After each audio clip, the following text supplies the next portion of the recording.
Muy buenos días, gracias por conectarse con nosotros a través del Facebook y YouTube. Gracias por su preferencia en esta mañana, domingo, Día del Señor, primer día de la semana.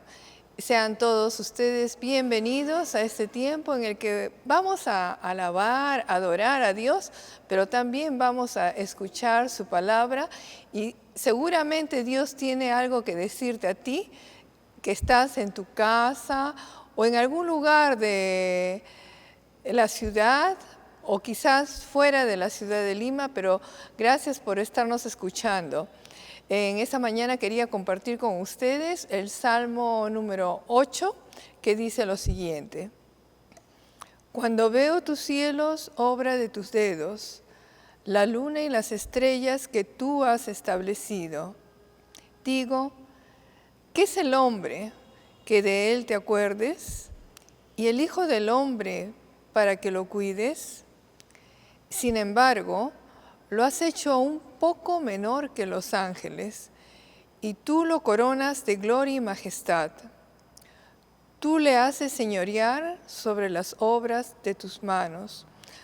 Todo lo has puesto bajo sus pies, ovejas, bueyes, todos ellos, y también las bestias del campo, las aves de los cielos y los peces del mar, cuando atraviesan las sendas de los mares. Oh Señor nuestro, cuán glorioso es tu nombre en toda la tierra. Es cierto que no podemos ver a Dios de manera visible, pero puedes estar seguro de que Él está presente en estos momentos y Él sabe lo que estás pasando, lo que estás atravesando. Nos dice este pasaje que Él es el Rey de Reyes y el Señor de Señores y que nada de lo que acontece en este mundo es ajeno a su conocimiento y a su voluntad. Por esta razón, en esta mañana queremos conversar un momento con Él y dedicar este tiempo, y lo vamos a hacer a través de una oración. Señor, te damos las gracias en esta mañana. Te alabamos porque tenemos un día más de vida en el cual podemos darte gracias. Queremos adorarte y alabarte con nuestras voces y también, Padre, queremos escuchar tu voz. En el nombre de Cristo Jesús. Amén. Y entonces ahora sí, todos listos allí, podemos en nuestras casas o en los lugares donde nos encontremos cantar a nuestro Dios y también escuchar y prestar atención a lo que el Señor quiere decirte en esta mañana.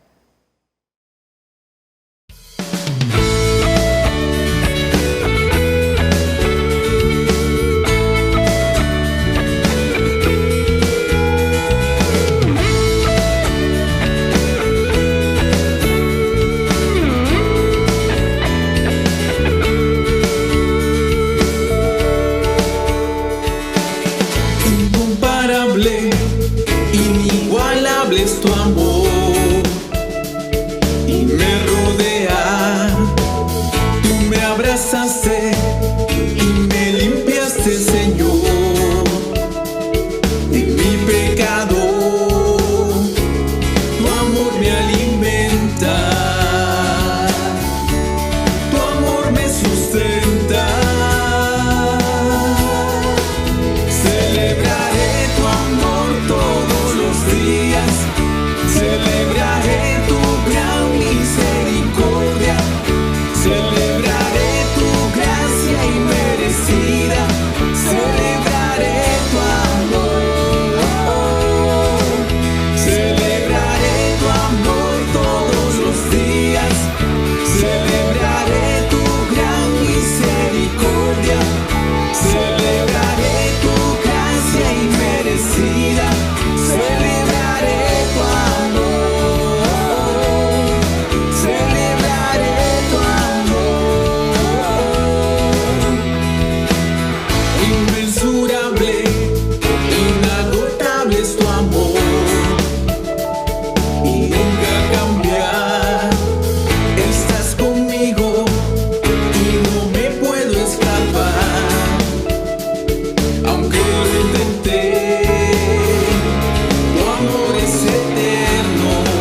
Muy buenos días, amada iglesia. Una vez más estoy con ustedes en esta mañana para compartir la palabra del Señor.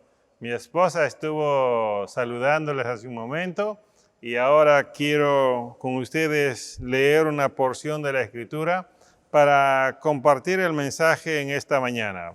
El pasaje está en Marcos capítulo 3, del versículo 3 al versículo 19. Es una historia interesante, un suceso importante en la vida del Señor y de nosotros los discípulos. Marcos capítulo 3, versículos 13 al 19. Si usted tiene Biblia, por favor no deje que se empolve. Una manera de limpiar su Biblia es abriéndolo para dar lectura.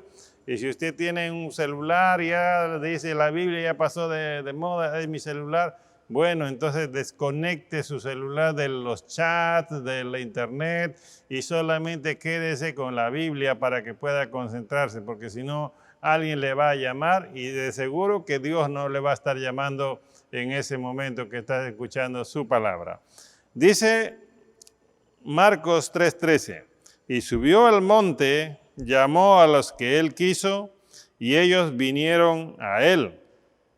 Y designó a 12 para que estuvieran con él y para enviarlos a predicar y para que tuvieran autoridad de expulsar demonios, designó a los 12. Simón, a quien puso por sobrenombre Pedro, Jacob, hijo de Zebedeo, y Juan, hermano de Jacobo, a quienes puso por nombre Boanerges, que significa hijo del trueno. Andrés, Felipe, Bartolomé, Mateo, Tomás, Jacob, hijo de Alfeo, Tadeo, Simón el cananita y Judas Iscariote, el que también le entregó. Esta es la porción de la Escritura en esta mañana, pero vamos a orar. Vamos a pedirle al Señor que nos ayude a entender su palabra en esta mañana. La vez pasada estuvimos hablando de Jesús como el gran maestro, como el gran Señor, y ahora el maestro Jesús está hablándonos qué es lo que quiere de sus discípulos. El título de esta mañana que he puesto yo en este pasaje bíblico es Características de un discípulo de Jesús. Sí, eso es lo que vemos aquí, pero vamos a orar. Padre, en el nombre de Jesús, te doy gracias por la oportunidad que nos das de estar en esta mañana, en este lugar. Te bendecimos, Dios. Te adoramos, Padre. En el nombre de Jesús, llena nuestra mente y nuestro corazón de tu espíritu, de tu palabra, para poder servirte mejor. Amén. Amén. Muy bien. El Señor Jesús, todos sabemos que vino para salvar a los pecadores de este mundo. Y con los pecadores que ha salvado de este mundo, ha levantado su iglesia. La iglesia está compuesta por hombres transformados, hombres salvados, limpiados por el Señor Jesús. Ahora, pero el Señor Jesús también quiere llegar a todo el mundo para salvar a todo el mundo. ¿Y qué plan tiene el Señor Jesús? El Señor Jesús lo que se ha propuesto como plan es levantar a 12 hombres, tomar a 12 hombres, prepararlos para enviarlos al mundo como sus representantes y el mundo pueda escuchar el evangelio por medio de estos hombres. El Señor ha preparado discípulos y nos ha dejado el ejemplo para seguir preparando discípulos.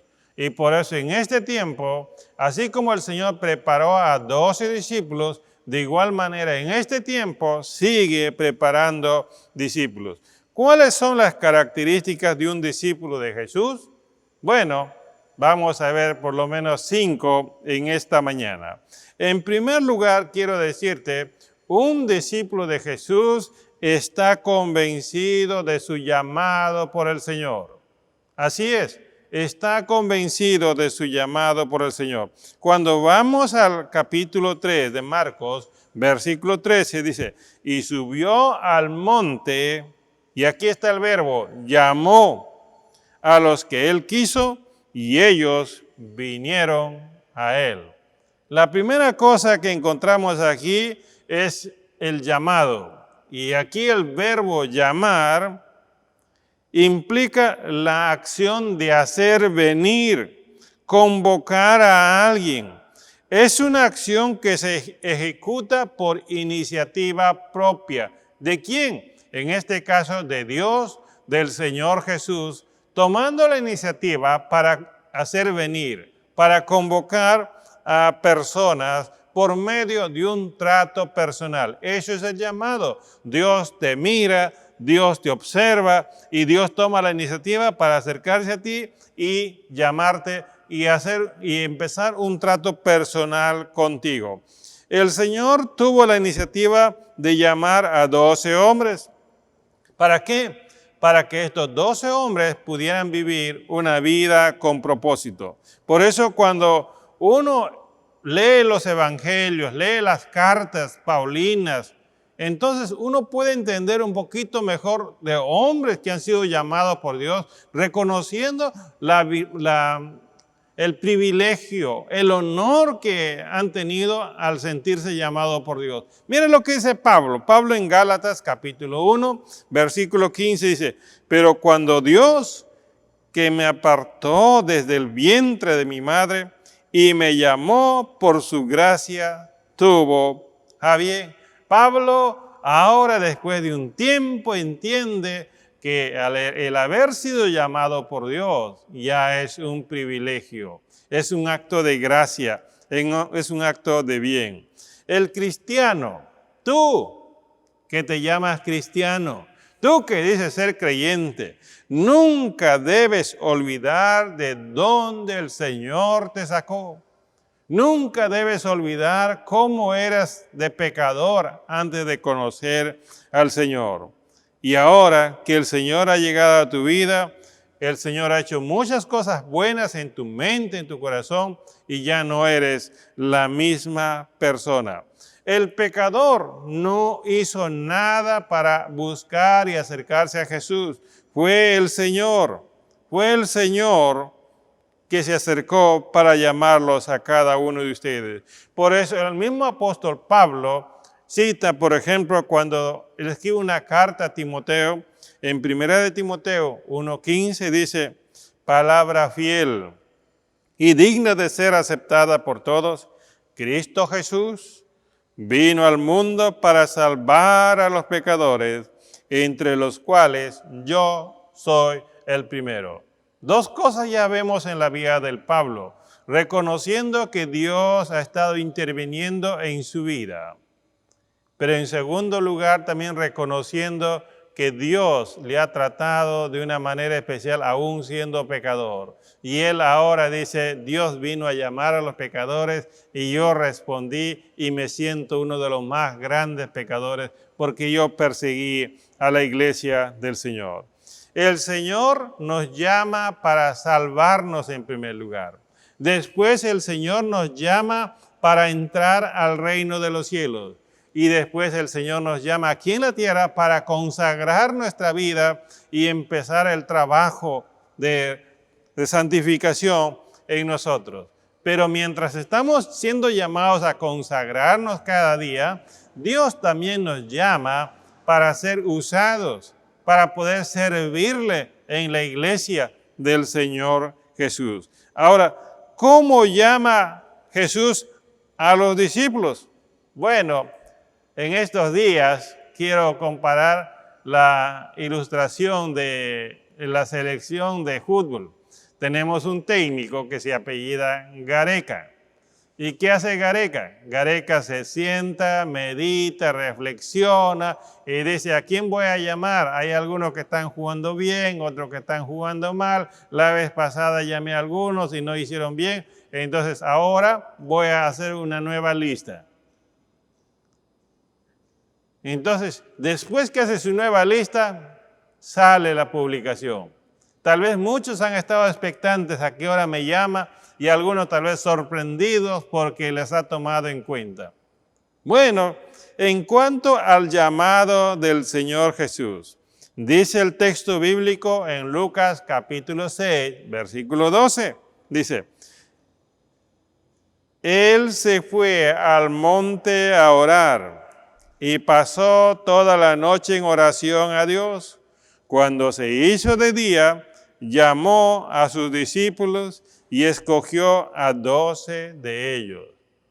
El Señor no hizo la lista a quién va a llamar. El Señor se fue a la montaña, se fue a orar, pedir sabiduría, y dice el texto, cuando bajó, escogió a uno, a otro y a otro, pero no todos estaban en el mismo lugar haciendo cola, no, fue una sorpresa para algunos que Dios le haya llamado. Así llama el Señor.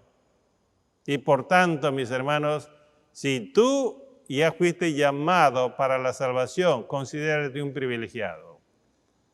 Dios te sigue llamando para la consagración, para servirle en la iglesia. El Señor no les halló en la montaña a los discípulos. El Señor les ayudó a subir a la montaña a los discípulos. El Señor está interesado en tu vida y tiene un plan muy especial para ti. Lo único que necesitas es saber oír y saber responder al Señor. Cuando uno lee, por ejemplo, a Samuel, un profeta, un niño que Dios había mirado su vida y quería llamarle para que sea profeta, sirva en la casa del Señor. ¿Qué dice el texto? En 1 Samuel capítulo 3, versículo 10. Entonces vino el Señor y se detuvo y llamó como en las otras ocasiones, Samuel, Samuel. Y Samuel respondió, habla, que tu siervo escucha. Esa es la respuesta que nosotros debemos dar. Habla, que tu siervo escucha. Algunos dejaron sus barcas, ¿sí? Otros dejaron sus redes cuando escucharon el llamado del Señor. Por eso la primera cosa que necesitas tú tomar en cuenta es que Dios te ha llamado y tienes que estar convencido de eso. No puedes estar diciendo, ¿me habrá llamado Dios?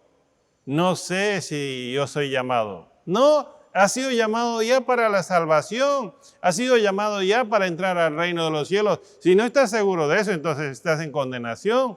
Pero si tú un día respondiste al Evangelio y has dicho, Señor, aquí está mi vida, es porque supiste oír. Lo único que te falta es entender las demás cosas. En segundo lugar, la segunda característica de un discípulo es que el discípulo entiende que ha sido designado para una tarea en la iglesia, no en el Ministerio de Economía, no en el Ministerio de Agricultura, no, el discípulo ha sido designado para llevar a cabo una tarea en la iglesia. Ahí en el versículo 16, Marcos capítulo 3, versículo 16, dice, designó a los 12. Y ahí están los nombres mencionados como hemos leído hace un momento. Ahora, el verbo designar se usa para crear, para hacer, para producir. Tiene el sentido de crear algo nuevo. Por ejemplo, de crear un cargo. Si no había un cargo, de crear un nuevo cargo. Como muchas veces quieren crear un nuevo ministerio. Producir un nuevo fruto. El estado del verbo nos indica que esto ya ocurrió en el pasado, pero que en este tiempo todavía está activo en el tiempo presente. Significa que si Dios designó antes, la misma designación todavía está activo en este tiempo. Jesús, al designar a los 12, ha dejado un modelo para los que iban a creer más adelante. Por tanto, tú no te puedes quedar a un lado y decir, no, el Señor llamó a los 12 y yo no soy de los 12. El Señor ha dejado un molde, un modelo, cómo iba a ocurrir más adelante. Por eso cuando uno va a Juan capítulo 17, el versículo 20, dice, mas no ruego solo por estos, sino también por los que han de creer en mí, por la palabra de ellos. Por la predicación de los discípulos iban a creer otros y iban a recibir el llamado, iban a empezar a consagrarse, iban a empezar a servir al Señor. El Señor llamó a los 12 de la misma manera, pero a cada uno de los 12 les dio una función específica que cumplir. No todos eran Pedros, no todos eran Juan, no todos eran Andrés. Cada uno tenía una función específica que cumplir. Por eso cuando uno va al testimonio del apóstol Pablo, Pablo que dice en Romanos capítulo 1, versículo 1, dice, Pablo, siervo de Cristo, llamado a ser apóstol, apartado para el evangelio. Ahí está la función. Pablo no está sirviendo igual que Pedro con la misma función. Pablo tiene su propia función. A Dios le ha designado un trabajo especial para él. De igual manera, en la iglesia, a cada uno de nosotros nos designa una tarea para poder servir al Señor. Por ejemplo, en el cuerpo humano, los biólogos han determinado que tenemos 78 órganos en el cuerpo. Yo no lo sabía.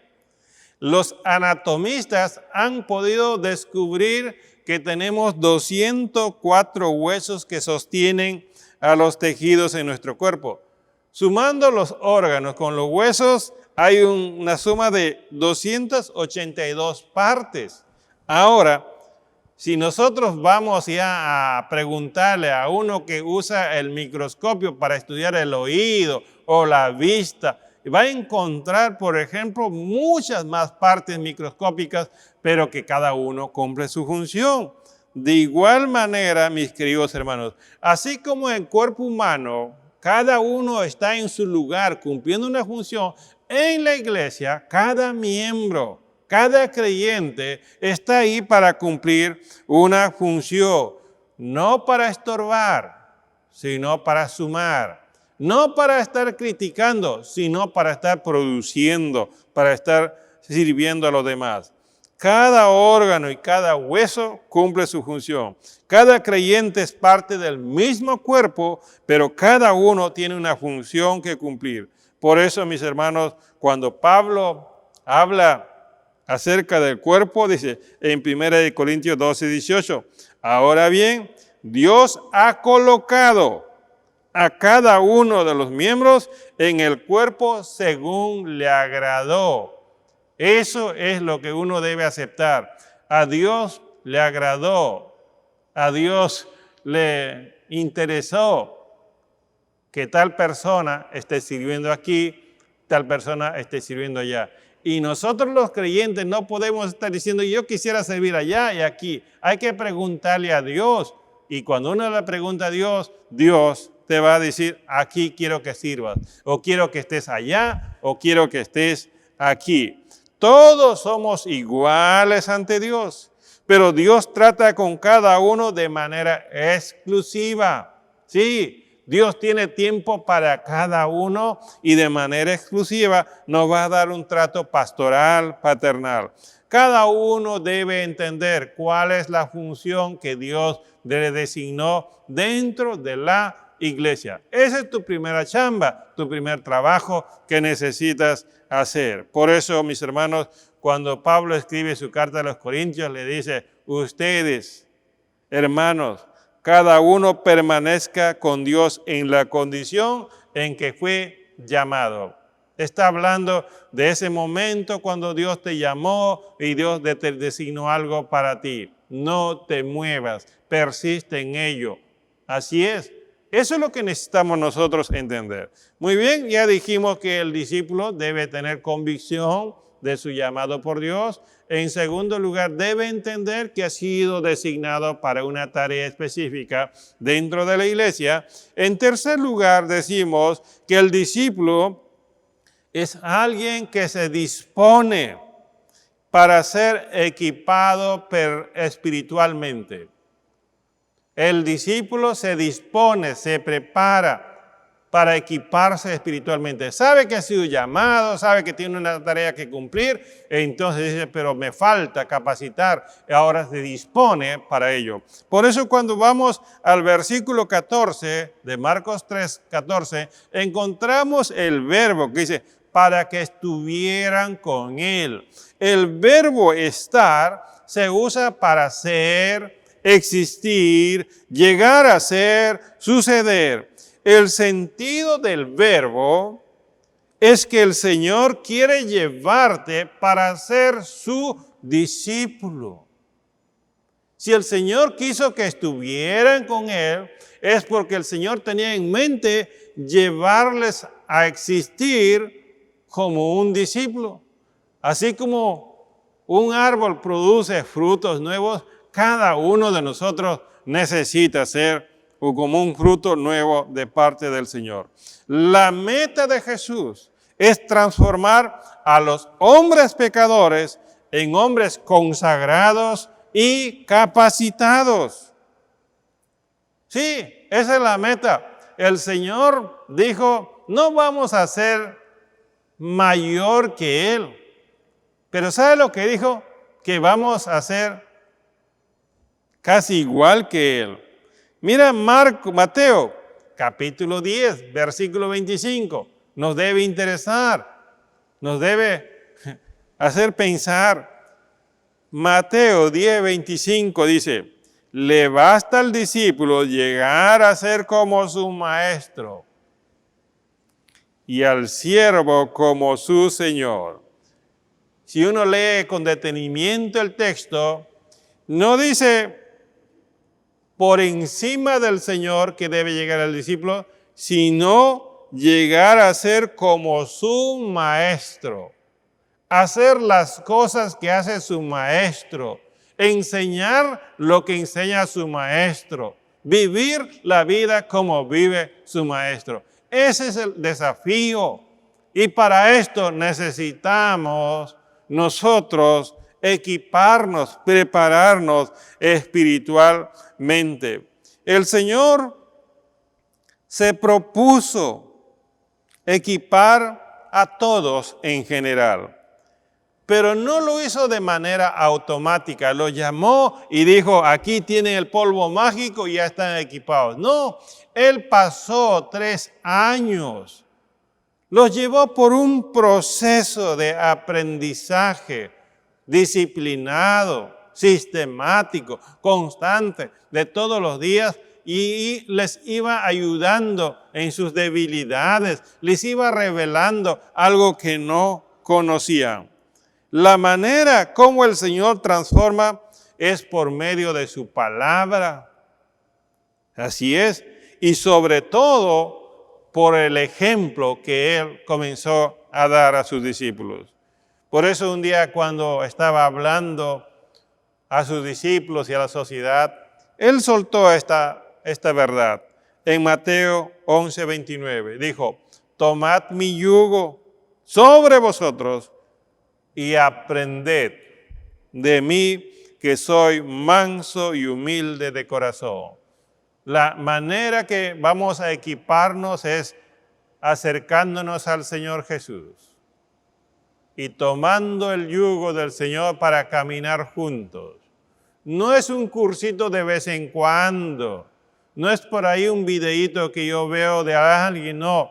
Es donde yo tengo que poner mi interés, mi voluntad de querer prepararme para servir mejor al Señor. Todos tenemos testimonios, cómo hemos decidido servir, y ahora que estamos sirviendo al Señor, no es algo que un día nos despertamos y decimos, vamos a servir al Señor, Dios me ha llamado y estuvimos adelante. No, es todo un proceso de formación. Y en ese proceso de formación, Dios ha ido quitando cosas de nosotros y ha ido poniendo muchas cosas de Él. El Señor sometió a los 12 en un proceso de capacitación por 3 años. Ahora, mis hermanos, yo quiero que usted pueda reflexionar por un momento. El día tiene 24 horas. La semana tiene 7 días. Y el año, 365 días. Ahora, y el Señor estuvo con los discípulos por 3 años, un total de 1095 días. Si el Señor ha pasado mínimo 12 horas diarias con los discípulos, ¿saben cuántas horas en promedio ha pasado con ellos en esos 3 años? Más o menos de unas 13.140 horas en esos 13 años. Solamente si consideramos 12 horas al día, tiene 24 horas al día. El día tiene 24 horas. Supongamos que haya pasado 12, el resto han dormido, han comido, no sé, pero ha pasado más tiempo. 13.140 horas.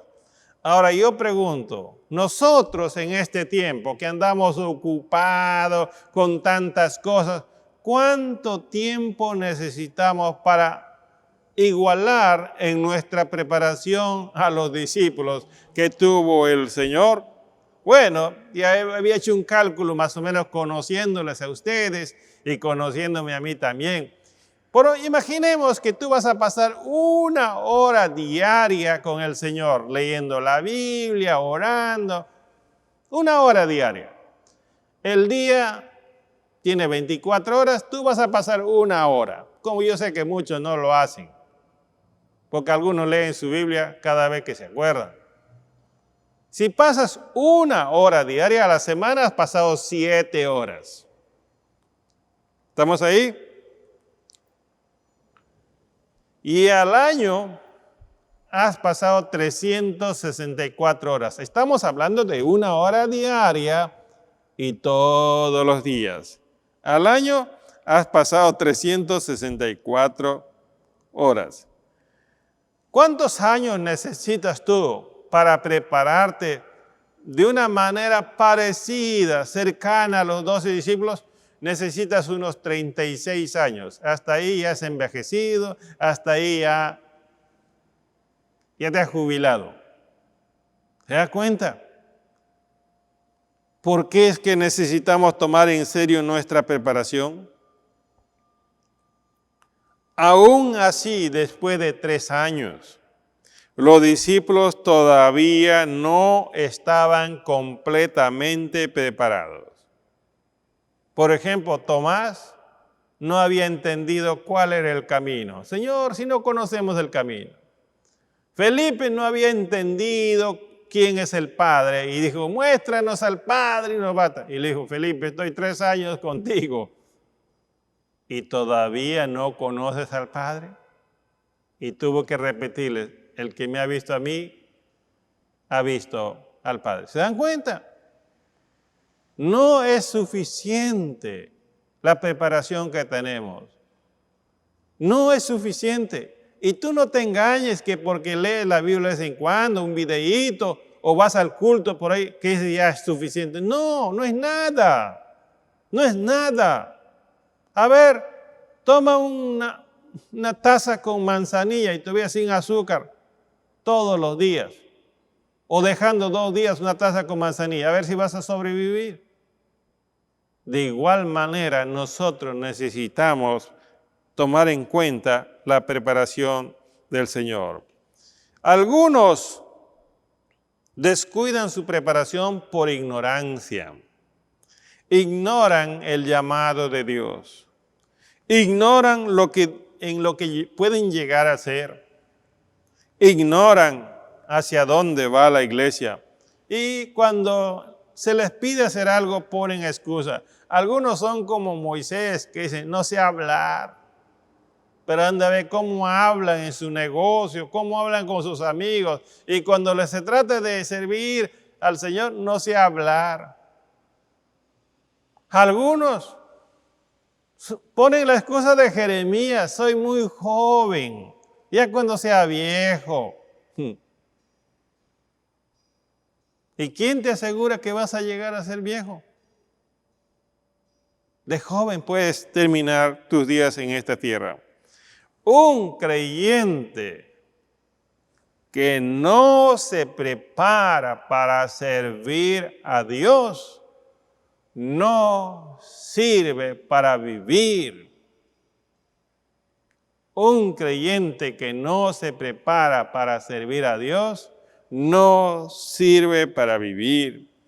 Pero el creyente que se prepara para servir a Dios, disfrutará de la presencia de Dios. Una iglesia que no se preocupa por discipular, esa iglesia quedará en falta porque no podrá cumplir su misión delante del Señor. La primera característica es que hay que tener convicción de nuestro llamado. La segunda característica es que nosotros debemos entender que Dios nos ha designado una tarea específica. Y la tercera es que nosotros debemos equiparnos para llevar a cabo nuestra tarea. Y la cuarta característica es aceptar el desafío para salir a cumplir el encargo. Ya me preparé, pero ahora hay que aceptar el desafío para salir a cumplir el encargo, para salir a predicar el evangelio. Y aquí Marcos usa el verbo enviar y predicar. Dice, y para enviarlos a predicar. El verbo enviar se usa para la acción de enviar hacia un objetivo. Enviar con un propósito. Por eso un apóstol es un enviado. Es enviado por la iglesia, por el Señor, de un lugar a otro lugar, llevando el mensaje para que personas se puedan convertir. Ahora, el otro verbo que acompaña a enviar es predicar. ¿Y qué es predicar? Anunciar una noticia muy importante en público. Sí, por ejemplo, el rey quería ir a un lugar, debe anunciar una noticia importante. A veces el presidente sale para dar una conferencia para anunciar algo importante.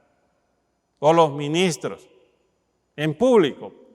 Y usan un micrófono, usan la cámara. En ese tiempo no había micrófono, no había cámara, había que ir caminando, pararse en algún lugar y hablar a voz en cuello. Entonces, eso es una tarea donde nos va a costar, pero nosotros tenemos que aceptar el desafío porque para esto el Señor nos ha llamado. Ahora, tanto enviar, tanto predicar, ambos verbos están en modo activo. ¿Qué significa eso? Que estos verbos no han caducado. No son como esos productos que tienen fecha de vencimiento. No, están en modo activo, que están válidos para el día de hoy. El Señor Jesús, cuando les pidió salir a predicar, Él les enseñó cuál es el mensaje que debían predicar. Por ejemplo, cuando uno lee Mateo capítulo 4, versículo 17, dice, desde entonces Jesús comenzó a predicar y a decir, arrepentíos porque el reino de los cielos se ha acercado. Para eso tenemos que salir a predicar, para hablarles a las personas que se arrepientan de sus pecados y también hablarles de la buena nueva que ha llegado el perdón para sus vidas por medio del Señor Jesús. El Señor Jesús no solamente les enseñó cuál es el mensaje que debían predicar, también el Señor Jesús les enseñó cómo se debía recorrer las ciudades, cómo se debía trasladar uno de un lugar a otro. Mira lo que dice el texto en Marcos 1:38. Dice así, Él les dijo, vamos a otro lugar, a los pueblos vecinos para que predique también allí, porque para esto he salido. Está enseñando, está dando el ejemplo. La predicación no es solo aquí en la iglesia. La predicación es de la iglesia para afuera, para las personas que no conocen, para tu familia. Y por tanto, es hablar en público. No te puedes callar. ¿Pero cuándo lo vas a hacer? El día que aceptas el desafío.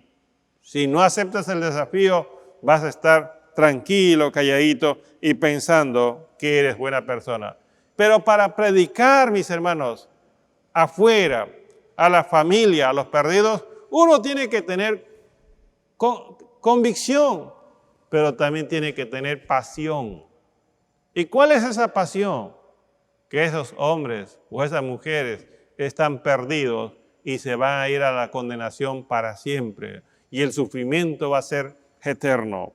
Por eso el Señor Jesús les enseñó cómo se debía tener compasión. En Mateo capítulo 9, versículo 36 dice, y viendo las multitudes, tuvo compasión de ellas, porque estaban angustiadas y abatidas como ovejas que no tienen pastor. Aquí está escribiendo Juan de lo que el Señor hizo, lo que Él vio, y eso es lo que nosotros necesitamos hacer. Predicar el Evangelio, salir fuera, pero llevar esa pasión, esa compasión por los perdidos.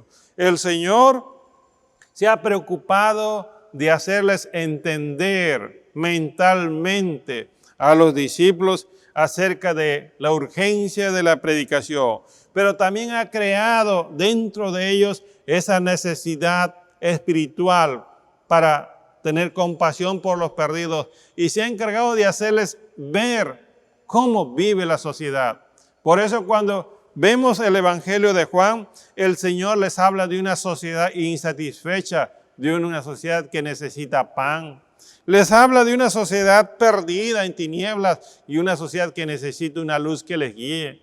Les habla de una sociedad con ceguera espiritual que están perdidos, que no saben dónde está la puerta.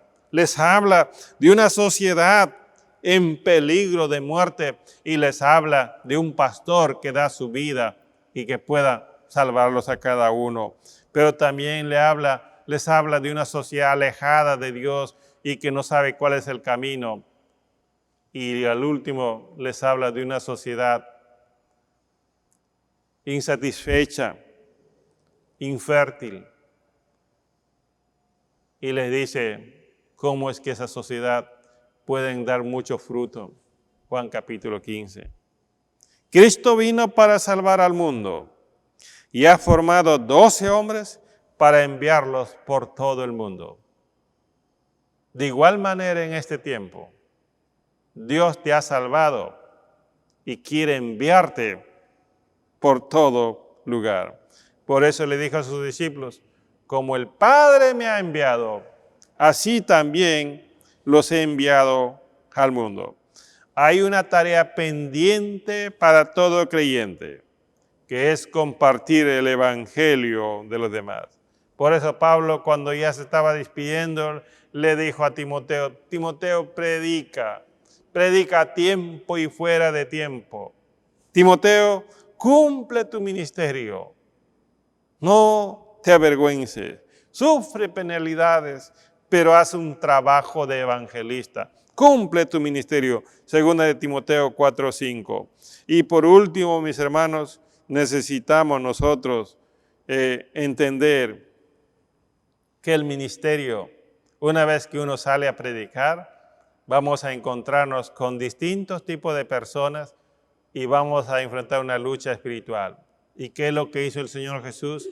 El Señor Jesús les enseñó a usar la autoridad espiritual. Y por eso la quinta característica es que nosotros, los discípulos, debemos aprender a usar la autoridad espiritual. El versículo 15 dice, y para que tuvieran autoridad de expulsar demonios. El Señor se ha propuesto formar a sus discípulos y se ha preocupado de equiparles para que puedan cumplir su misión exitosamente. Ahora, cuando dice para que tuvieran, el verbo tener se usa para la acción de sostener algo propio en la mano. ¿Sí? ¿Y qué es lo que está diciendo el Señor? Voy a darles a ustedes para que tengan a la mano y puedan usarlo. La autoridad, ¿qué es la autoridad? Es un sustantivo que se usa para identificar a una persona que tiene permiso, capacidad y derecho para ejecutar una acción. El cristiano tiene la autoridad delegada por Dios para cumplir su misión. Ahora, ¿cómo saber que el cristiano tiene autoridad espiritual? Esa es una buena pregunta porque muchos no saben. Uno, por la promesa de la palabra. Tienes que leer la palabra y vas a encontrar la promesa. Dos, por la presencia del Espíritu Santo que va a confirmar la palabra en ti.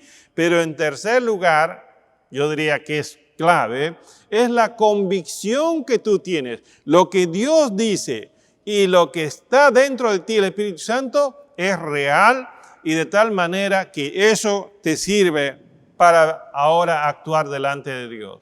Si tú eres una persona que tiene convicción de la palabra, convicción de la presencia de Jesús y vives en dependencia de Él, entonces estás preparándote para usar esa autoridad espiritual. Ahora, ¿cómo puedes usar esto? ¿Cómo puedes usar tu autoridad espiritual? Debes saber, debes creer y debes actuar en armonía entre lo que crees y lo que sabes. No debe haber desarmonía, debe haber consecuencia. Yo he leído esto, yo creo esto y por tanto ahora voy a hacer esto según lo que está escrito. Entonces ahora ya estás actuando entre lo que piensa tu mente y lo que cree tu corazón. El discípulo siempre debe actuar en representación del maestro si quiere usar la autoridad espiritual. Debe actuar en representación del maestro. Cada vez que predicas, debes hacerlo de parte de Dios y delante de Dios. La autoridad espiritual no es un don, como algunos dicen, como algunos lo llaman. Dice, pastor, usted tiene el don. ¿Don de qué? Don para orar y enfrentar los demonios. No, es simplemente una capacidad delegada por Dios que se puede usar y todos lo deben hacer, porque es un don conferido a cada uno de nosotros. ¿Cuándo se usa la autoridad espiritual? Cuando uno enseña, cuando uno predica, cuando uno aconseja, cuando tienes que hacer frente a espíritus de demonio. Por eso en Marcos capítulo 6, versículos 12 y 13, ya vemos a los discípulos ahora predicando.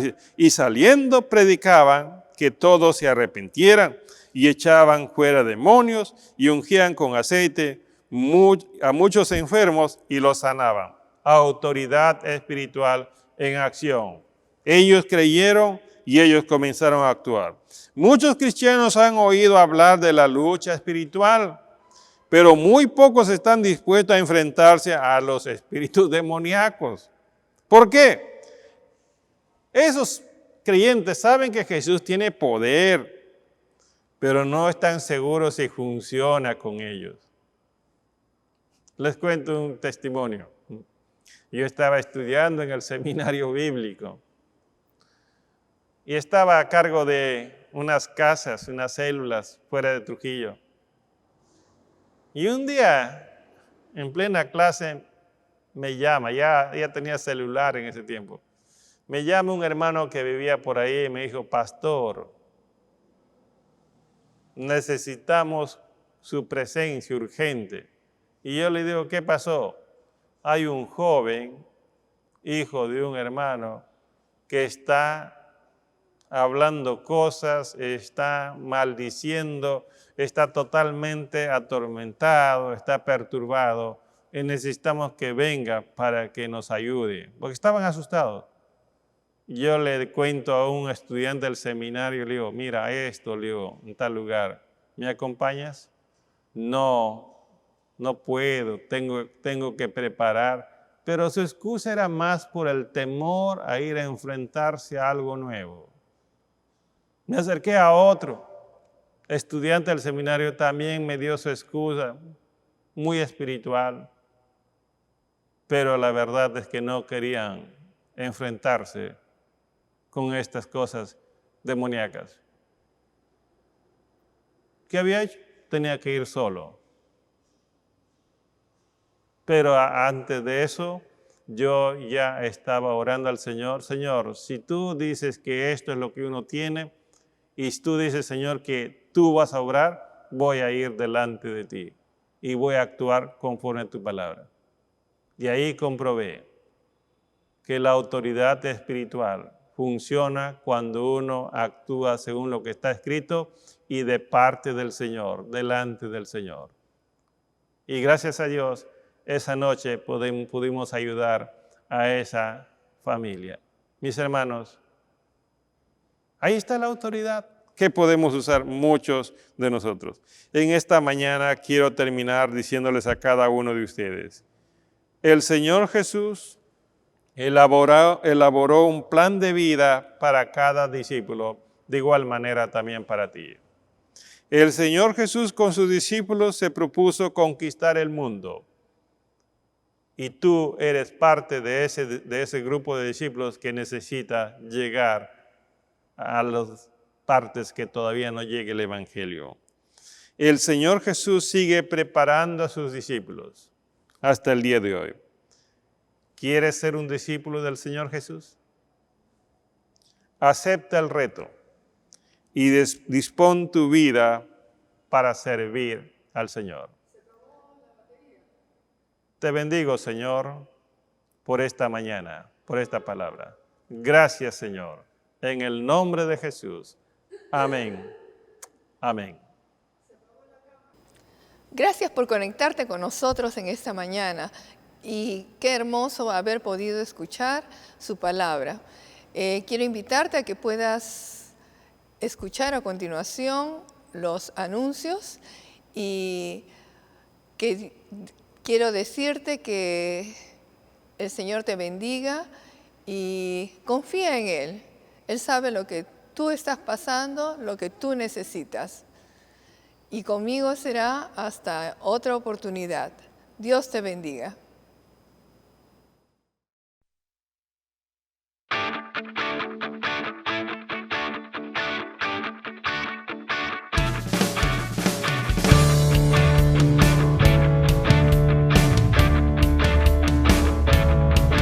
Para destruir toda potestad y traer luz en la oscuridad, para rescatar al hombre de pecar, es el Evangelio de Dios. Para proclamar al hombre libertad, nueva vida al que no puede más.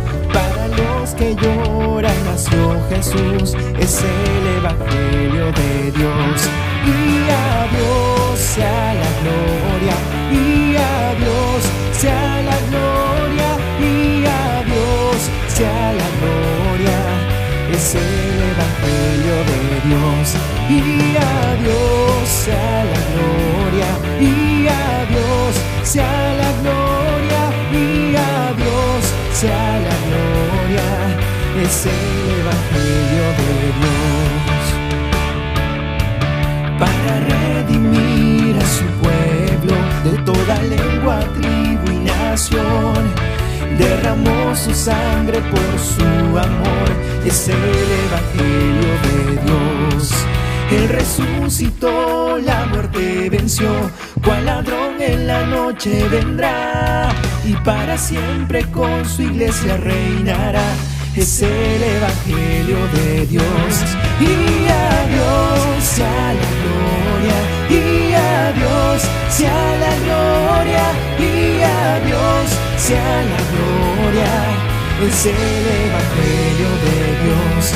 Y a Dios sea la gloria, y a Dios sea la gloria, y a Dios sea la gloria, es el Evangelio de Dios. Y a Dios sea la gloria, y a Dios sea la gloria, y a Dios sea la gloria, es el Evangelio de Dios. Y a Dios sea la gloria, y a Dios sea la gloria, y a Dios sea la gloria, es el Evangelio de Dios, es el Evangelio Evangelio de Dios, es el Evangelio de Dios.